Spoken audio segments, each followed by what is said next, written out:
Mbote bandeko balandi, ngai wabino Mama Pauline Esther. Na ebongo ko répondre na challenge oyo et salami na ndeko abiso Placide de Jésus pour na ko lutter contre affaire rando. Bandeko tant na zoki invitation oyo c'est vrai za ndeko Calva mtatindaki mais ndeko Calva mtanominaki nga. Mais j'avais pris le temps de réfléchir et ce qui n'a pas eu koloba, tona lobati. J'ai fait une semaine et au fond de moi, esprit et recommandé nga na meka koloba puisque ba écriture et zoloba na biso devant un problème devant neni ce que lobité donc aux accomplices. Donc je suis venu na répondre na challenge oyo pour na la complice ya randoté. Voilà. Lelo na lina lo banabande konangai que il est temps pour nous de tout arrêter. Il est temps pour nous d'arrêter toutes les bêtises que nous faisons. Tozana bana. O tozo sala lelo yangonde ezali miroir pona bana na biso lobby. Lelo yo papa yo mama ozo musala nao osala barando. Opposaka tout ce que tu peux poser dans les réseaux sociaux pour humilier muto yo zana ranking. Des bêtises, de n'importe quoi, babiloko oeza horrible au point où même bana bako yikota la moté. Tant oza ko sala biloko wana, lobby après 10 ans, après 5 ans, bana na yo bazui accès nango, bamoni yango. Est-ce que image nini oyo bana na biso bakozala na biso tant toza ko salaka barando? Est-ce que barando tozo sala, est-ce qu'ils sont éducatifs? Est-ce qu'ils ont porté un plus? Comment est-ce que tokoki koloba tolinga kanzambe parce que toza penza mingi bato koyoka dimanche nake ko sambela? Comment est-ce que kolo bolingi nzambe au moment où olingi ndeko na yo te? Tango mabe ezali luka ndeko na yo yo na ye bolobana yepse ndeko likambo zo sala eza malamu te na sepeli na ngote. Tant moninga memeli aussi il faut expliquer, vous expliquez. N'oubliez pas, Bible Ezoïe Sabiso, l'humilité précède la gloire. Et quand l'on côté dans notre quand tu demandes pardon, devant peut-être une injustice. Parce que l'écriture il faut savoir supporter quelques injustices. Tout ça pour éviter des problèmes. Imaginez tous l'accès à la société, imaginez tous l'accès à la communauté, imaginez tous l'accès à peuple topé à mboka na biso Congo. Tant to kolaki tozaki na bolingo makasi. Mais lelo bolingo ezali susute. Tozo lingana te tokomi ko bomana. Poison ekoti na communauté à cause de la haine. Lelo tokomi ko yeba nanya zali muswahili, nanya zali mutabandundu, nanya zali muluba, nanya zali mukongo. Rando.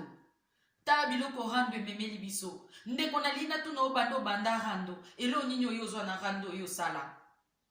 Ndeko na lina tu na otango olobake nazole la batu ba okufa na Beni, na Est à Congo, na Kinshasa batu bazokufa, peuple azokufa. Est-ce que réellement ningi peuple wana?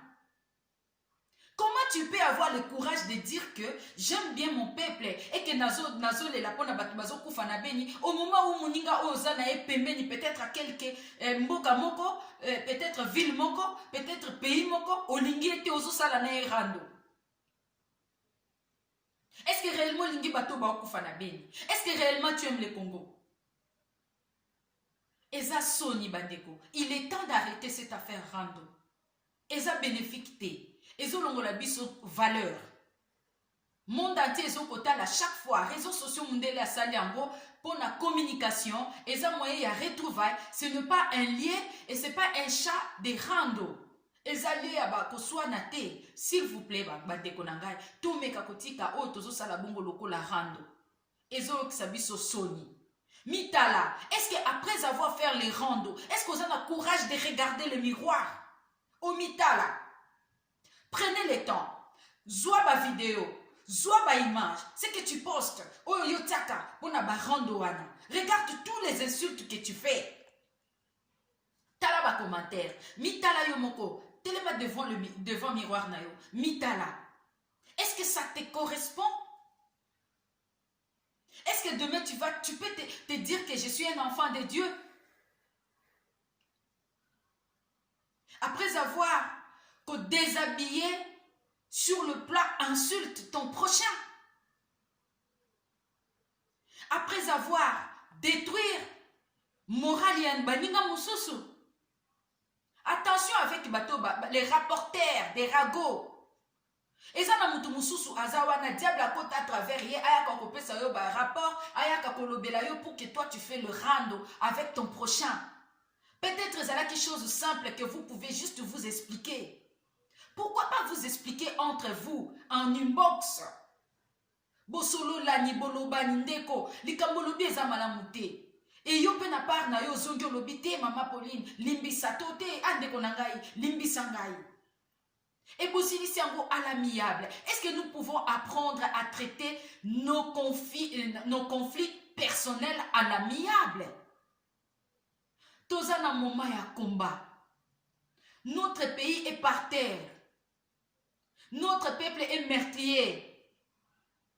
Le nombre de morts est comme un nombre qui sous compté. À quel moment nous allons nous mettre d'accord pour défendre notre nation, notre maman Congo, Congo qui est en train de mourir? Peuple nabiso na gouffre. Na moment oyo, il a fallu total. Qu'est-ce qu'il faut faire pour notre pays? Nous n'avons pas le temps pour les rando. Très chers compatriotes, total nana miroir. Tala nana miroir. Tant ozo kendo pesa ba rapport au détruire. De pas ya muninga na yo. Tant ozo seme rando. Tant ozo sala rando. Mitala na miroir. Et regarde aussi les enfants si tu as les enfants. Si tu n'as pas les enfants, regarde ta famille. Regarde l'éducation que tes parents t'ont donnée. Est-ce que mes parents n'ont pas pensé que l'éducation a rendu à kofinga? Est-ce que maman na yo to papa na yo to ma famille na ye? To bandeko na yo so ba koti na réseaux sociaux. Ba moni makambo yo zo fingo zo lo ba pona rando. Est-ce que zo ko honorer bango? Moi, j'ai toujours une façon de dire.